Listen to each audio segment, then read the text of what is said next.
മുഖ്യമന്ത്രി പിണറായി വിജയന്റെ chief principal secretary KM എബ്രഹാമിനെതിരെ അന്വേഷണം നടത്തുമെന്ന് CBI FIR-ൽ പറയുന്നു. 2003 ജനുവരി 1 മുതൽ 15 ഡിസംബർ 30 വരെയുള്ള 12 വർഷക്കാലത്തെ KM എബ്രഹാമിന്റെ സാമ്പത്തിക ഇടപാടുകൾ CBI അന്വേഷിക്കും.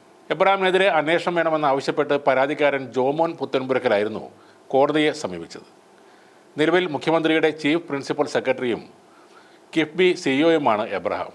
2016-ലാണ് ജോമോൻ പുത്തൻപുരക്കൽ KM എബ്രഹാമിന് എതിരായി വിജിലൻസിനെ സമീപിച്ചത്. ഭീഷണിയിൽ പേടിക്കില്ല, ഇതിലും വലിയ എബ്രഹാംമാരെ താൻ കണ്ടിട്ടുണ്ടെന്നാണ് ജോമോൻ പറയുന്നത്.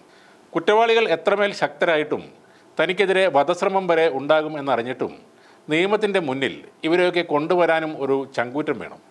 ആ ധൈര്യം കൊണ്ടാണ് ജോമോൻ പുത്തൻപുരക്കൽ വ്യത്യസ്തനാകുന്നത്.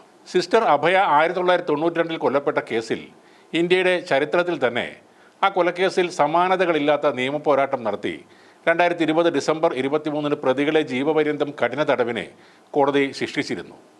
ജോമോൻ പുത്തൻപുരക്കൽ എന്ന വ്യക്തിയുടെ പോരാട്ടത്തിൻ്റെ വിജയം കൂടിയായിരുന്നു ആ വിധി. ജോമോൻ്റെ സൗഹൃദ വലയത്തിൻ്റെ ആഴം വളരെ വലുതാണ്. സാധാരണക്കാരും ഉദ്യോഗസ്ഥരും മുതൽ പഞ്ചായത്ത് അംഗം മുതൽ കേന്ദ്രഭരണം കൈയാളുന്നവർ വരെ അതിലുണ്ട്. ആരെയും അതിശയിപ്പിക്കുന്ന ഈ സൗഹൃദ വലയത്തിൻ്റെ ഉടമയുടെ വിദ്യാഭ്യാസത്തെക്കുറിച്ച് കേട്ടാൽ ശരിക്കും ഞെട്ടും. വെറും 6ാം ക്ലാസ് വിദ്യാഭ്യാസം മാത്രമാണ് അദ്ദേഹത്തിനുള്ളത്. ജീവിത അനുഭവത്തിൽ നിരവധി PhD-കൾ പൂർത്തിയാക്കിയ ആളാണ് ജോമോനെങ്കിലും അക്കാദമികമായ പഠനക്കുറവ് അദ്ദേഹത്തെ കൂടുതൽ ജാഗരൂകനാക്കിയിരുന്നു എന്ന് വേണം കരുതാൻ. നിയമകാര്യങ്ങളിലും കോടതി നടപടികളിലുമുള്ള പാണ്ഡിത്യം അദ്ദേഹം അനുഭവങ്ങളിലൂടെ സ്വയം നേടിയെടുത്തതാണ്. അപാരമായ ഓർമ്മശക്തി മറ്റെല്ലാത്തിനേക്കാളും അദ്ദേഹത്തിന് കരുത്തായി കൂടെ നിന്നു.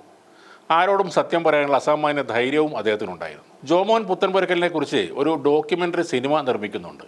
ബിർള ഗ്രൂപ്പിൻ്റെ സിനിമാ നിർമ്മാണ കമ്പനിയായ അപ്ലോസ് എൻ്റർടൈൻമെൻ്റാണ് നിർമ്മാണം. ദൈവത്തിൻ്റെ സ്വന്തം വക്കീൽ എന്ന ജോമോൻ പുത്തൻപുരക്കലിൻ്റെ ആത്മകഥാ പുസ്തകം അടിസ്ഥാനമാക്കിയാണ് ഈ ഡോക്യുമെൻ്ററി നിർമ്മിക്കുന്നത്. ഇതിനു മുമ്പ് അപ്ലോസ് എൻ്റർടൈൻമെൻറ്റ് ബാഹുബലി സംവിധായകൻ SS രാജമൗലിയെക്കുറിച്ചാണ് ഒരു ഡോക്യുമെൻ്ററി നിർമ്മിച്ചത്.